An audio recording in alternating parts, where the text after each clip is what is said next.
All right, welcome to tonight's show. We're going to jump in. You're going to hear from Michael Saylor speaking at the Binance conference. We're going to hear from Tom Lee speaking at the Binance conference and their predictions for coming up into the future in 2026. Also going to get into liquidity is increasing and the M2 is going up. So what does that mean for Bitcoin? And also we're going to talk a little bit about the ISM, which is the business cycles and the copper to gold ratio and what that might actually have to do with Bitcoin and what the hell it actually means. So we're going to jump in with more today, and we're going to talk about BMNR and why BMNR has slowed down its buying. But that's actually a good thing, and I'm going to share with you why that is. So not tax advice, not financial advice, not legal advice. Let's get rocking and rolling and jump in, and let's hear from Michael Saylor at the Binance conference. Also, if you want to grab my book, Money Game, and my trading strategy that I use to trade every day, grab it down below. The link is down below. All right, here we go.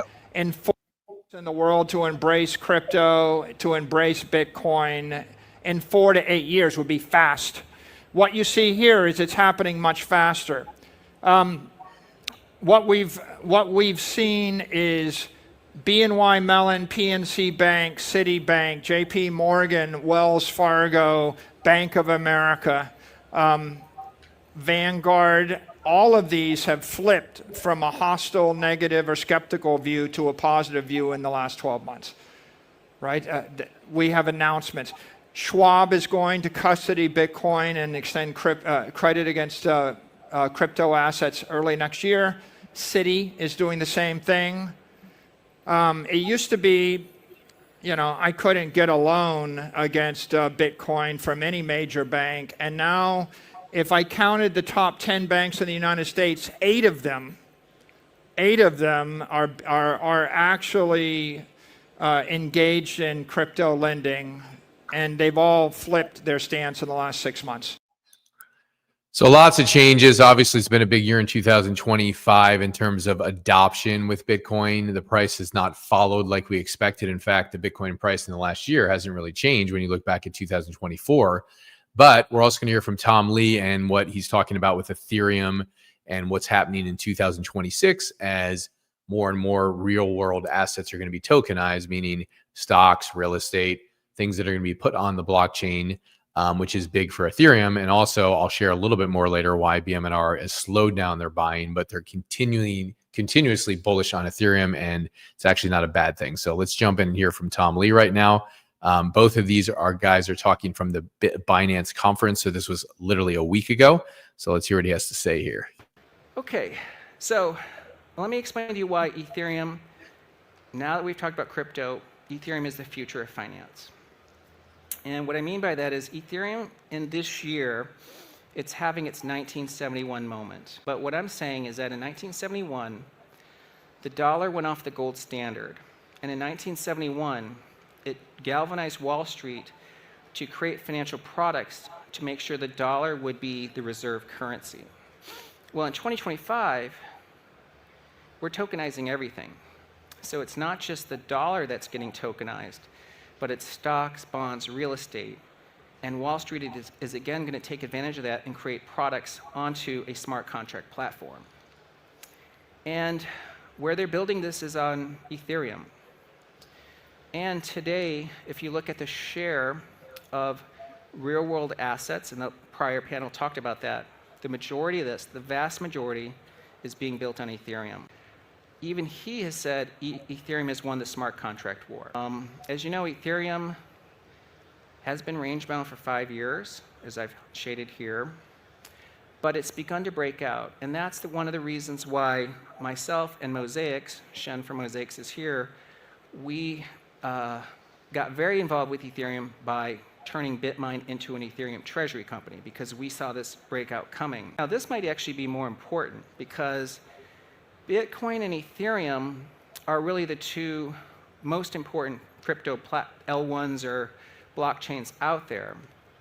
But if 2025 is about tokenization, that means Ethereum's utility value should be rising. Therefore, you should watch this ratio. Well, I think Bitcoin's going to get to 250,000 within a few months. And if Ethereum price ratio to Bitcoin gets back to its 8-year average, that's $12,000 for Ethereum. But I think Ethereum is going to become the future of finance, the payment rails of the future. And if it gets to 0.25 relative to Bitcoin, that's 62,000. So I think Ethereum at 3,000, of course, is grossly undervalued.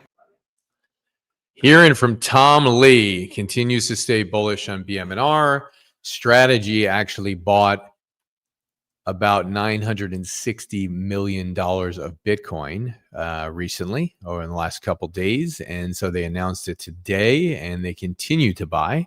And you see Tom Lee here continues to be bullish on Ethereum and continues to be bullish on BMNR because there's lots of good indicators pointing for the future of the blockchain. We're just not seeing it in the price movement now. And I know that's disappointing for a lot of people, but you heard from these two guys at the Binance conference speaking more bullish than ever.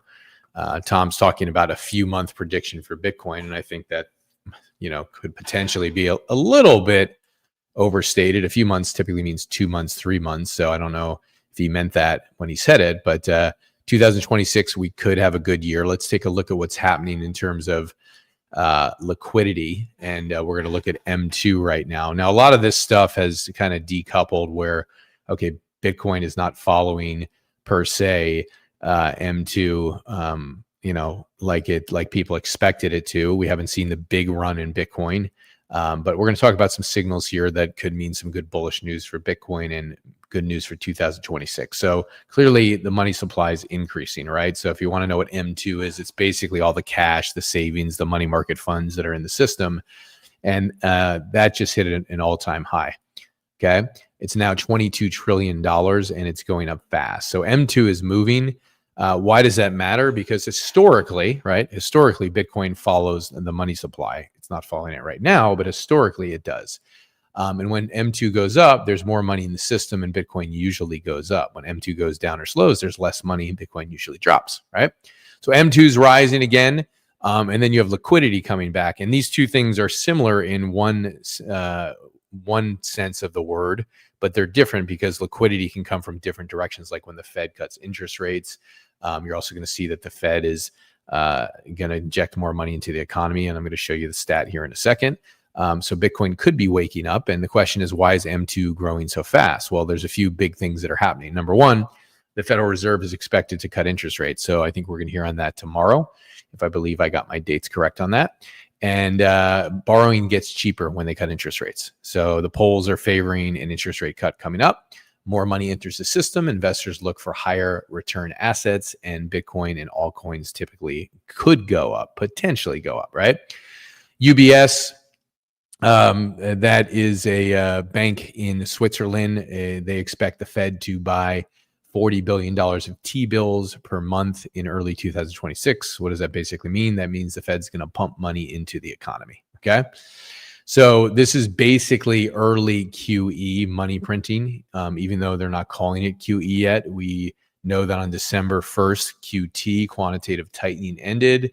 So we're moving into quantitative easing here, some money printing, more money printed, more liquidity, stronger crypto demand. That's what we're hoping for. And a weak dollar is amazing for crypto because Bitcoin pumps and risk assets tend to go up. So this has happened in every cycle. But again, we're in a very different cycle now. This is not the same 4-year cycle at all because we're in an institutional game now. You know, the institutions are pouring into this game now. The institutions are building on the blockchain. It's one of the reasons in the video I just showed with Tom Lee why he's so bullish on Ethereum, because there's lots of institutions that are building on the blockchain. Michael Saylor is just talking about the number of banks that are getting in the game with Bitcoin. So there's lots of new players in the game, and it's a totally different playing field. So this is a totally different cycle.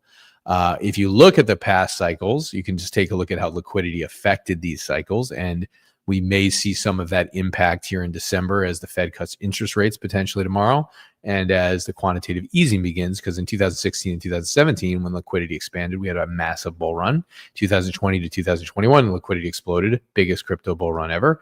And most people only watch the price, but a lot of people are watching the liquidity right now. So it tells somewhat of a story. It's not the only story. And I'm going to share with you a little bit about the business cycle here in a moment that Tom Lee talks about with the copper and gold ratio and the ISB, which basically means Are businesses actually building shit, or are they not? And we're going to talk about that in just a second. So there's one more chart that makes this story a little bit clearer as well. If you look at the Russell 2000 versus Bitcoin, you look at this graph here, and basically what it says, Russell 2000 breakouts. When you look at that, you have typical Bitcoin bull runs. So in 2011, small cap stock, which is the Russell 2000, is made up of small cap stocks, broke out, and then Bitcoin exploded. 2013, the Russell 2000 broke out. Bitcoin had a giant bull run. 2017, the Russell broke out. Bitcoin went crazy again. And in 2021, Russell broke out. Bitcoin hit new all-time highs. Now, this isn't an exact correlation at all.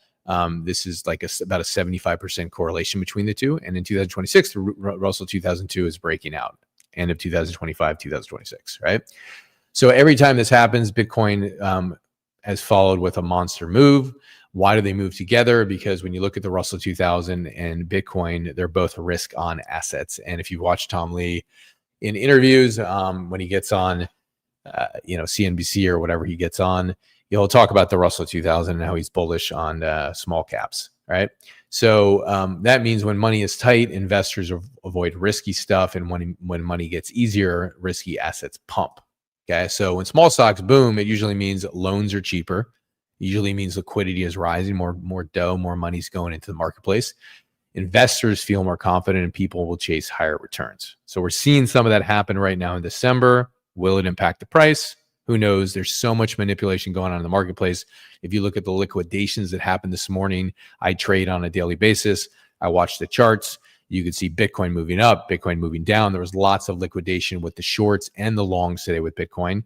And so you're just seeing lots of market makers and manipulators come in and just, liquidate the shorts, liquidate the longs. This market is a completely different market right now in terms of the cycle. So it's basically, we'll see if we get this power up mode for crypto. Okay. So historically, this relationship between the Russell 2000 going up and Bitcoin is about 75% correlated. So that's pretty strong. So we'll see if the two move together. So here comes the part that surprises a lot of people. And this is from James in Invest Answers. He's really good. He's got great data. He talks about the giant institutions, the biggest players in the world, are quietly turning pro Bitcoin. So when you look at the dates of November 24th to December 6th, you have JP Morgan. Now, mind you, this is in like a 2-week period, less than 2 weeks. You have JP Morgan filed leverage Bitcoin notes. So this isn't Bitcoin itself, but people who invest in these types of products, they get a 1.5x upside if they invest in these notes, and then they have a downside protection. You have Vanguard. It reversed its ban on locking Bitcoin for 50 million clients, right? You have Bank of America authorized 15,000 advisors to recommend Bitcoin up to 4% in their portfolios. You have Goldman Sachs acquired a Bitcoin native firm for about $2 billion in the same day. 4 institutions in 12 days, over 20 trillion in combined assets. So your James often gives he gives conservative, good advice that's based on data. So there's his data on that post. You also have Tom Lee says Ethereum could hit 62,000 in the future. This is a future price. Okay. And he's calling today's $3,000 price that Ethereum's at a massively undervalued. And he talked at the Binance conference recently with Michael Saylor. And he makes his case for why Bitcoin could hit, why Ethereum could hit $62,000 in the future. Okay.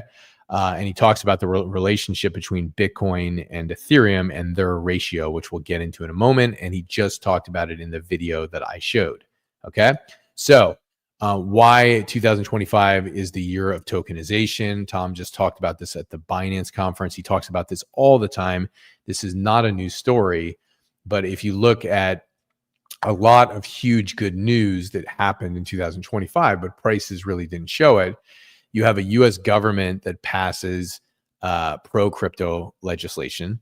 So we're seeing this happening in the US. You have several US states and governments plan for executed Bitcoin strategic reserves. So this happened as well. You have BlackRock, launches its Bitcoin ETF in January 2024. And in 2025, they become the top 5 highest fee generating products for BlackRock. Who would have thought, right?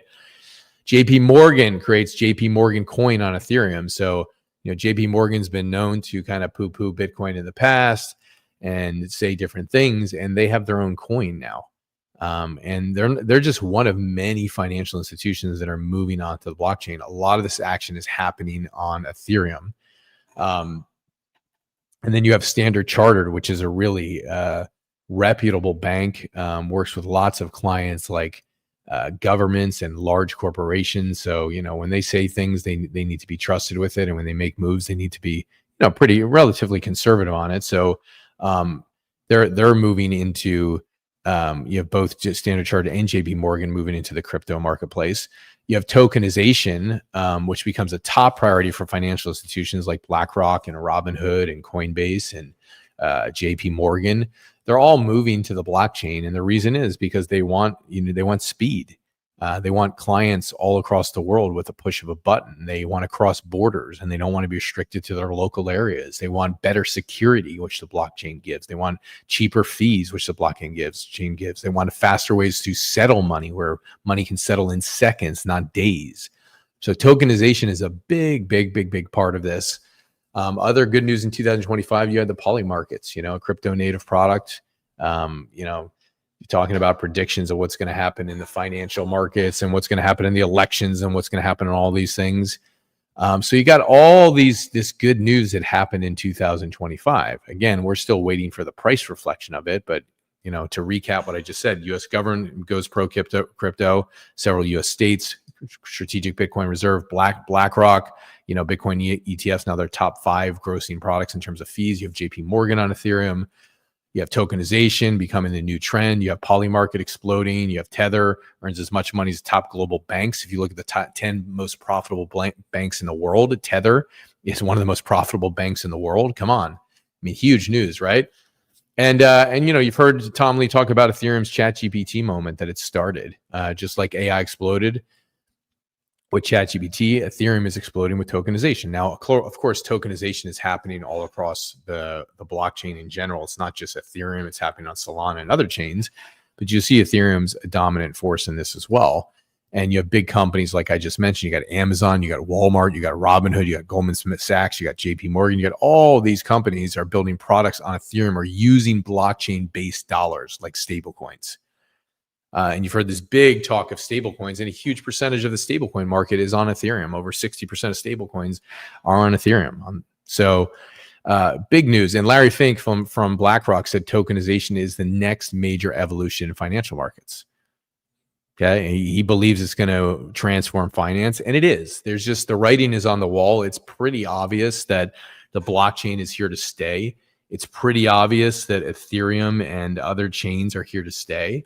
And this is why you have companies like BMNR that are, going all in on Ethereum and acquiring 3% of the supply of Ethereum. Because when you have large institutions like BlackRock backing it, when you have massive companies that are building on top of it, and they're moving billions and billions and trillions of dollars on it, the future, it's written, it's written for the blockchain. And so for me, that's why I'm a huge believer in BMNR. That's why I hold BMNR. Because it's, the financial companies have to build on the blockchain to stay competitive. They have to. And you're already seeing it happen. Larry Fink wouldn't say these things, along with many other large institutional voices would not say these things if that wasn't where the trend and the smart money's going, or the big money, I should say. So why are crypto prices down? People are asking questions, and there's lots of speculations, and nobody really knows the answer. We're in a situation that we just have not experienced before, because this is not a traditional 4-year cycle. So people will say, the quantum risk to Bitcoin is why crypto's down, or crypto winter is starting and we're already in a bear market, or the October 10th liquidation wipeout is why everything's down, or AI stocks are capturing mind share, that's why we're down, or MicroStrategy, there's a risk out there that they're going to sell their Bitcoin and that's why the market down, or the MSCI, which is Morgan Stanley Capital International Index. It's basically a committee that decides on indexes. They basically decide on, you have the countries around the world, you have all the global stocks and they decide like what's going to go in the baskets of this index, and then other companies go out and use this index and make money with it. But MSCI came out and they said they're going to exclude digital asset treasury companies. Who knows if that was a way to tank the price of Bitcoin and drop the prices so they could pick up more, but that was news 2 weeks ago. That was the big news. There's all kinds of news coming out, all kinds of reasons why people think things are dropping. They're all possible reasons, but they don't explain some important stuff, right? So Bitcoin was up 36% until October 10th. Then everything crashed at the same time, right? And then the October 10th liquidation event, that was the biggest wipeout in crypto history, like $19 billion. You had a huge chain reaction. Prices have been sliding straight down, but it's not because the fundamentals are bad, right? You know, you heard talks on TV about, you know, the glitches in the software, and certainly things went awry, things went wrong. And you know, you had leverage and forced selling definitely took over with these liquidations that took place. But when you look at crypto, to some degree, when you look at the charts, it looks like it's already hit bottom. I mean, you see gold's up, Mag 7's up, Nasdaq's up, and you look at Bitcoin, you look at Ethereum, not doing so hot, right? So gold 61% up, S&P 500 up 20%, Bitcoin, Ethereum down. Usually only happens during like the final stages of crypto winter is when you normally see something like that. But it's the exact moment when everyone gives up. And this could be right before the next big cycle begins. We could have a run coming up in 2026. So crypto didn't fall because it's weak. That's not why crypto fell, right? The market got shocked. We know the market got shocked. And, you know, it scared the crap out of people. And the weak hands sold and got, you know, shaken out. And institutions came in and they bought and they bought and they bought. And I mean, look at this. I mean, you got Strategy still buying $960 million worth of Bitcoin. BMNR still buying Ethereum. All right. So you got all this positive news in 2025, and this might actually be the bottom. Now, mind you, with BMNR, we saw it drop to what, like 25, and now it's up at 36. So it's a 40% bump from the bottom of where it was. So maybe we're in the next big cycle. It could be starting. Who knows? You know, might we have a run coming up in 2026? So maybe crypto's bottoming. I'll say it again, bottom in, right? Or in. Like, let's connect this to something a little bit different here with Tom Lee. So let's take a look here. So why did BitMine slow their ETH buying? And why the Bitcoin 4-year cycle might be broken? Well, of course we know it's broken because it hasn't happened on time like we normally expect it. So it's definitely broken. But why did BitMine slow their ETH buying? So BitMine didn't slow their ETH buying because they were bearish. They did it on purpose. So Tom Lee said about 5 weeks ago, they brought in one of the best market timers in the world, engages legendary Tom DeMark and DeMark Analytics. So BMNR brings that group in. And Tom DeMark, the legendary Fundstrat analyst, he told BitMine, slow down your Ethereum buying. The price isn't done falling yet. This was 5 weeks ago. BitMine listened. Okay. So you can see it clearly here in the chart. If you look at 10/27, which is October 27th, BitMine buys 77,000 Ethereum. On the 3rd of November, they buy 82,000. On the 10th of November, they buy 110,000. Then they buy 54,000 the next week. Then they buy 69,000 Ethereum the next week. Then they buy 96,000. So they start to go up now in December. They're starting to buy like they usually buy. Now what's going to happen? You know, what happened today? We can take a look, right? So before DeMark, when he came in to give some recommendations to BMNR, before that, you had BMNR buying 100 Ethereum, 100,000 ETH per week. After DeMark came in, they started buying around 50,000 per week, and then 69,000, 64,000, whatever it was. So then, you know, something changed, right? So you see last week, BitMine is back up buying about 100,000 ETH again, right? That's double what it was the week before. And Tom Lee even hinted, he said, we definitely bought more this week. So BitMine thinks ETH has bottomed. It appears by the way they're buying right now. And that's why they're loading up again. So let's get a little bit here into the Bitcoin famous 4-year cycle, right? So everyone in crypto knows this chart, the 4-year cycle, right? Bitcoin's 4-year cycle. For 3 out of 3 times in Bitcoin's history, it bottoms, it rises, it peaks, it repeats every 3.91 years. So naturally, everyone asks, is Bitcoin following the 4-year cycle again? And it's clear that it is not, or it doesn't look that way. But here's where things get a little interesting, right? So FundStrat's digital asset team listed the top 5 reasons Bitcoin might follow a cycle. And they talk about the halving, they talk about monetary policy, they talk about margin debt. That's where kind of people loan money off their stocks. And, you got $10,000 in stock and you take a loan off your stock. And so you're on margin instead of 10,000, you're trading with 20,000, right? That's margin debt. You have copper versus gold ratio. We'll get into that chart and what that means in a second. And you have the ISM business cycle. Okay. And we'll talk about what that is in a second. So Tom Lee highlighted 2 things that really matter the most here out of those 5. And he talks about the copper versus gold ratio. You've probably seen this chart before. It's been tossed around. So what does it mean? Copper represents industrial activity. So basically, in layman's terms, are people building shit or are they not? Are factories building or are they not? Right? Because copper goes into EVs, it goes into manufacturing, it goes into homes, it goes into all kinds of different things people use copper to build with. So it's a representation of, is industry booming and moving up or is it slow? And then gold represents money supply, right? So for years, this ratio had a perfect 4-year rhythm, but it doesn't anymore at all. The copper gold cycle broke in 2024, 2025, just like kind of the Bitcoin 4-year cycle broke as well. All right. So now when you look at this, you also need to look at the ISM, right? So that's the Institute of Supply Management. It basically means are companies buying materials, right? Is the supply for things where there's a demand where they're buying a bunch of materials and they're building a whole bunch of crap as well, right? So when you look at the need for copper, and when you look at this ratio here, let's just go back here.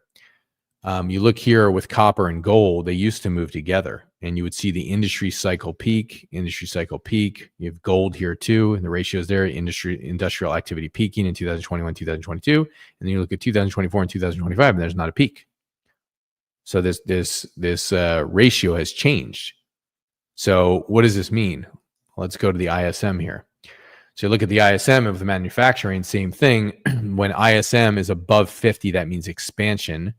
When ISM is below 50, it means contraction. Well, it's below 50 right now, which means industry is like, it's not expanding right now, it's contracting, right? And so when business activity is low, represented by copper, right, which we just saw on the charts, when business activity is low, represented by the ISM, which means they're not building as much shit right now, that is an indicator, okay? And so ISM, as I said, measures U.S. business activity. Above 50 equals expansion, below 50 equals contraction. So for the past decade, ISM nearly perfectly predicted every Bitcoin high and low, but not this time. ISM hasn't hit a top. In fact, it has stayed below 50 for 3.5 years, the longest time ever. So meaning the business cycle isn't done yet. If copper has not gone up, right? Because you had the gold and the copper ratio that broke. So copper has not had its peak up yet, which means the business cycle isn't done. We also have the ISM hasn't peaked because it's below 50, which means the business cycle isn't done. And so Bitcoin probably hasn't peaked either in relation to those 2 scenarios. Okay. So if the cycles that once controlled Bitcoin are broken, then maybe Bitcoin won't follow the 4-year cycle, which we're seeing, but maybe the peak is still ahead of us because of these business cycles haven't peaked yet. All right. So Tom Lee says it plainly, I don't think Bitcoin has peaked. We'll only know for sure if we make new highs in January, and that's our bet. So it's a bet, it's a prediction, it's a educated guess at best. We know that, pretty much everybody's been wrong over the last 2, 3, 4 months because nobody could have predicted this. So now that we talk about the Bitcoin cycles, in summary of what we just talked about, the things to look at is eventually the ISM will go above 50 and the business cycles, the industrial cycles will boom up. If the industrial cycles boom up, that means that there's more businesses expanding. When more businesses are expanding, there's more money exchanging hands. When more money is exchanging hands, there's more money in the economy. When there's more money in the economy, there's more people investing. When more people are investing, they're putting money into risk-on assets because there's more money. And risk-on assets are Bitcoin. So this industrial cycle of the ISM expanding and going above 50 soon would mean that Bitcoin would follow it and go up. All right. So 2025 is the year that everything gets tokenized. So let's switch to that topic because I showed a video on this earlier. So what does that basically mean? We're not talking about just dollars with like stable coins here, but we're talking about stocks. We're talking about bonds. We're talking about real estate. We're talking about financial products. We're talking about payment systems. We're talking about banking services. So ultimately, them getting tokenized is just simple because the world is moving faster. And if you take this in a way where you kind of compare this to AI, it's kind of interesting because when you compare this from the perspective of AI, like the world's speeding up, technology's speeding up, everything's getting faster. It has to be more efficient. So to think that the financial systems would not speed up and would not get more efficient and would not get faster is kind of ridiculous. And when technology is speeding up, and so the blockchain is a representation of technology speeding up. And so all the banking systems that we've been talking about in the financial institutions, I've always given this analogy of snail mail. So the current financial institutions are like snail mail. They move super slow. It takes days to get there versus the new financial system of the blockchain is like email. It takes seconds. And so we need to move into a new financial system that's not antiquated, where it doesn't take payments 2 or 3 days to settle, where you don't have these exorbitant fees when you're moving money, and also where the playing field's leveled and you have these institutions, they want to do business overseas. They want to cross borders. They want to get new clients in different areas. So for them, it's about money, but it's also about speed and it's also about security. You're going to build on something that's more efficient, which is the blockchain. And, we know that even with the blockchain and even with Bitcoin, markets are getting manipulated like crazy. But at least when you have the tokenization of real world assets like stocks and real estate and all these things, one, it opens up more opportunity for people to invest in things like people who wouldn't be able to invest in real estate or, buy different things. Now with tokenization, they can buy, little pieces of it, little fractions of it, little tokens of it. So it opens up a new world of investing and also opens up a huge opportunity for money making to take place for these institutions. So the indication is in, the vote is in, these institutions are building on the blockchain. And that's why you're seeing a tokenization of all these real world assets. That is exciting that this is happening. So where's Wall Street building? Well, if you take a look at it, they're building on Ethereum. Not completely on Ethereum, but take a look at this. Like many are building projects on Ethereum. You got BlackRock, you got JP Morgan, you got Visa, you got Swift. I mean, Swift moves like $11 trillion of money, right? I don't know over what period of time, but that was a recent stat that I just read. I mean, $11 trillion is moving through Swift. So when you look at the Swift, which is now testing and building on the blockchain now, it's because we need a more intelligent system that's faster. UBS, Shopify, Robinhood, Fidelity, all of these projects on Ethereum. Look at it. Deutsche Bank. I mean, come on. Visa. Huge amounts of movement onto Ethereum, right? So if you wonder why I'm bullish on BMNR, it's because look at where Wall Street's going. They're going on Ethereum. And I mean, I couldn't be any more certain for my own personal investing that BMNR is going up in the future and is a good investment, which is why I bought into it months and months and months back. So that's where the future is, and it's here. Okay, so basically every major company that they're building on Ethereum or some other type of blockchain because the financial world wants smart contracts, right? They want smart contracts. It's faster, it's easier, right? So when you look at the total value locked in, which means how much money is actually using a blockchain, you've got about 67 or 68% of that on Ethereum. You got about 8.85% of that on Solana, right? So, and then you got all these different chains here as well. Not saying at all that like Solana's not great. Solana's a great blockchain. But when you look at Ethereum, I mean, Ethereum, how much money is actually using a blockchain? You've got the great majority of this, the total value locked on Ethereum. Okay. So Ethereum is number one by a big amount. Others have small slices. Ethereum is where the money lives, is where the money goes, value grows. Tom said Ethereum just completed another major upgrade, which is the Fusaka upgrade. That means faster, cheaper, more scalable, better for real world assets, which was, we were just talking about tokenization, better for Wall Street products. So Ethereum keeps getting stronger. The world starts depending on it more and more. And for 5 years, ETH was stuck in this big sideways range. So this was just the video that I just showed from Tom Lee. So rather than go through the charts, for those of you who missed the video, let's watch this video again because it's a good one. Okay, so let me explain to you why Ethereum, now that we've talked about crypto, Ethereum is the future of finance. And what I mean by that is Ethereum in this year, it's having its 1971 moment. But what I'm saying is that in 1971, the dollar went off the gold standard. And in 1971, it galvanized Wall Street to create financial products to make sure the dollar would be the reserve currency.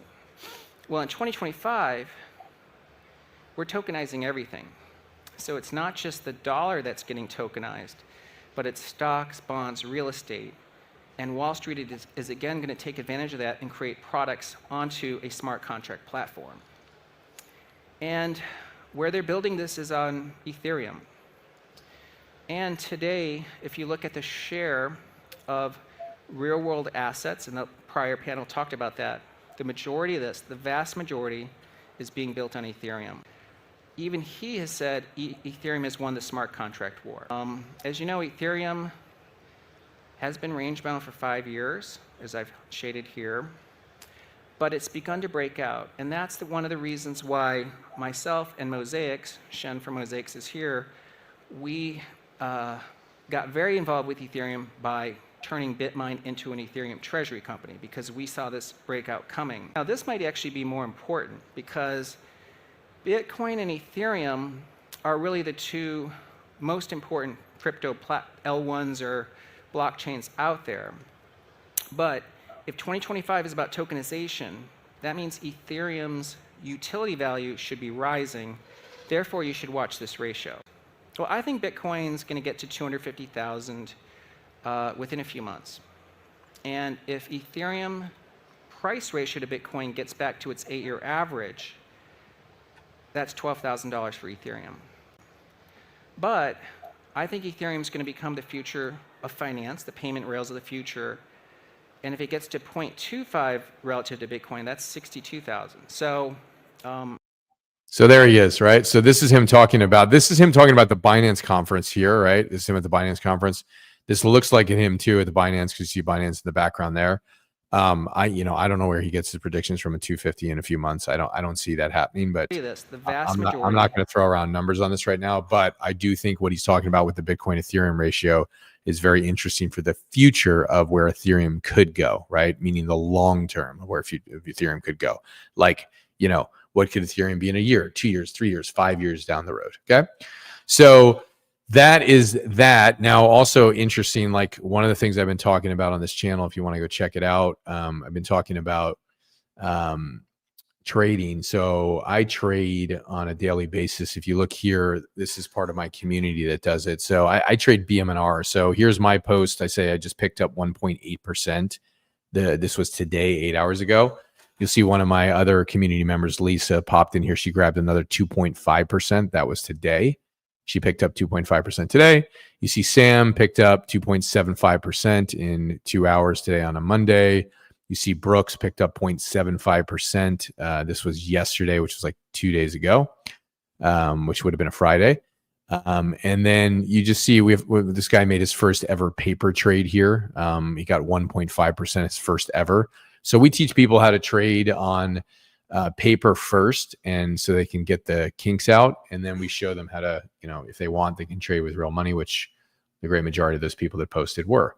So if you're interested in learning trading, you can go down below. I've got a whole book on it. It's literally, oh wow, I didn't even share this with you guys. That's terrible. So here's the screen. Hopefully this is me sharing it right now. So if you look at it here, here's the screen. You can see the results of people. None of this is financial advice, of course, but like this is 0.75%. This was from 2 days ago on a Friday. This is somebody this morning. They did 2.75% trading BMNR. I made 1.8%. This is Lisa. She made, Lisa made, Right here it is, 2.5% this morning. And this guy here it is visually again, 1.5% on a paper trade. The rest of them were trading with real money. So if you want to learn it, I love picking up more shares at the bottom and trading BMNR. So when it drops down at the bottom here and I'm picking up 1.8% today, I'm picking up more shares. So when it goes back up, I will make more money. So that's how I buy the dip. A lot of people talk about buying the dip. I don't like to take money out of my pocket to buy the dip. I like to trade and buy the dip and pick up more shares. So I have a free book down below, 100% free. You can go grab it. It's called Money Game. I spent a lot of time writing it. It was a passion of mine to really break down BMNR, break down MSTR, break down Bitcoin, break down Ethereum, and then also break down the entire financial system of different products that are out there, not digital, but different traditional products compared to digital products, and breaking down the Fed and how that operates, and breaking down how 401k plans work. And I have an inside viewpoint into this because I worked with a very large financial firm at the age of 21. I was the number 5 partner in that company out of 500 partners by the time I was 27. And so I saw traditional finance from a very different lens inside, which is why I'm so passionate about digital finance now, because I know it's the future and it's already here. And you can go check it out in my book if you're new to this channel. I think you'll like it. I really talk about why you can't get ahead with 12% rates of return.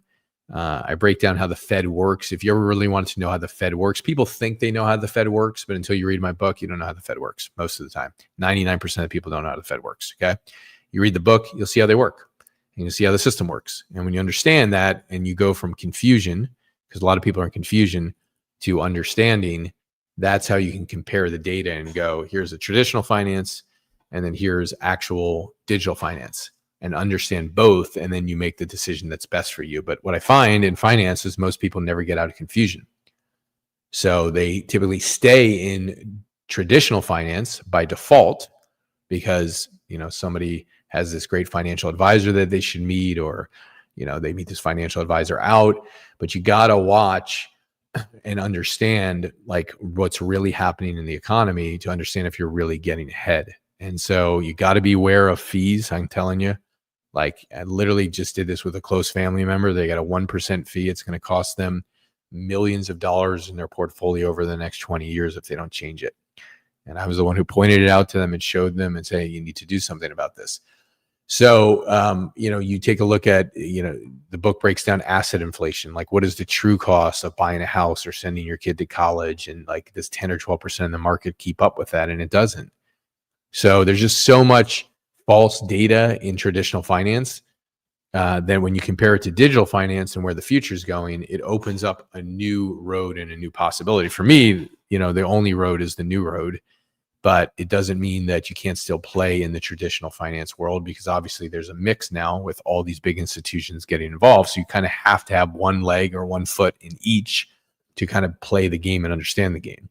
So it's all in there. And then I built an entirely new software called Money Game. It'll be out soon, based on the idea that I wanted to make money simple for 99.5% of the population without these crazy graphs and charts and all this stuff that looks like a hospital chart or looks like a freaking ticker in a hospital bed with all those machines. So I wanted to make it simple, and we've simplified it. I also wanted to be cause when the market drops. I hate sitting at the bottom and being effect and just like, oh, when's it going to go up? When's it going to go up? I know in the future, for me personally, Bitcoin's going to go up. I know strategy is going to go up. I know BMNR is going to go up. I know Ethereum is going to go up, but I don't want to sit there waiting. So I trade and I pick up more shares. So when it does go up, I'm way better off than if I was just sitting. Make sense? So if you want to learn it, click down below, snag it for free. There's a video that comes with it, walks you through it. Hope it serves you. Hope you enjoyed this. And I'll see you guys in the future. Have a great rest of the day. And have a great night, and hope things are going well for you. Stay well.